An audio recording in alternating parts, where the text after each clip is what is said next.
We spend a staggering amount of our lives waiting for the right moment, waiting for the fear to subside, waiting for a sign that we are finally ready.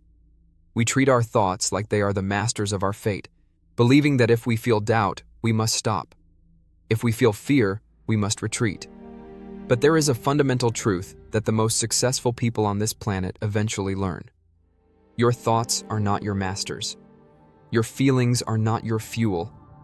There is only one thing that bridges the gap between the life you have and the life you want: action.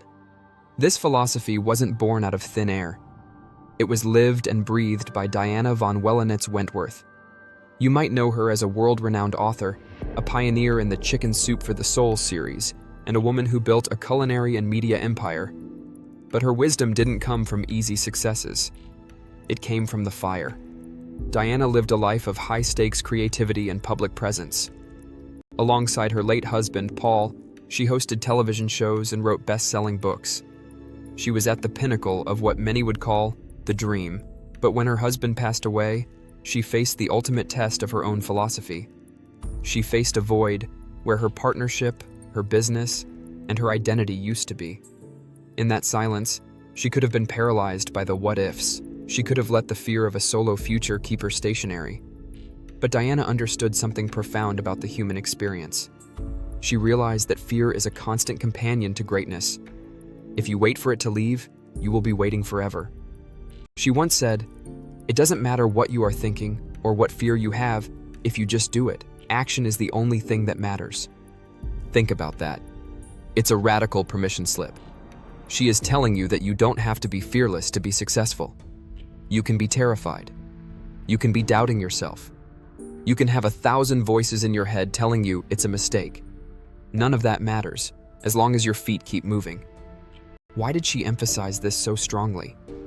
Because Diana looked at life through the lens of the finish line. She understood that at the end of the road, the noise of our internal dialogue disappears.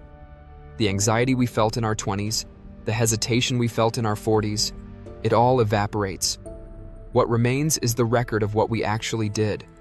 She famously remarked, "I can see that at the end of my life, I am not going to look back and say, 'I wish I had taken more action.'"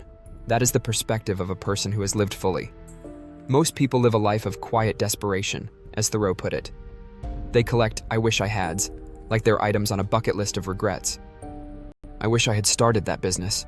I wish I had told them how I felt. I wish I hadn't let fear make my decisions for me. Diana von Welanetz Wentworth's life teaches us that the only way to kill fear is to move through it.